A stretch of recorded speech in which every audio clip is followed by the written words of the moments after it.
This video examines repair attempts during everyday disagreements and shows how brief, hopeful gestures can reshape relationship trajectories. In one scene, a partner apologizes after a slammed cabinet, and the room softens, providing a moment to reconnect.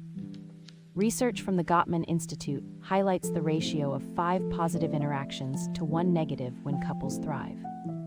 Practically, viewers can try numbing the feeling, issuing a brief apology, and proposing a small repair like sharing the next task.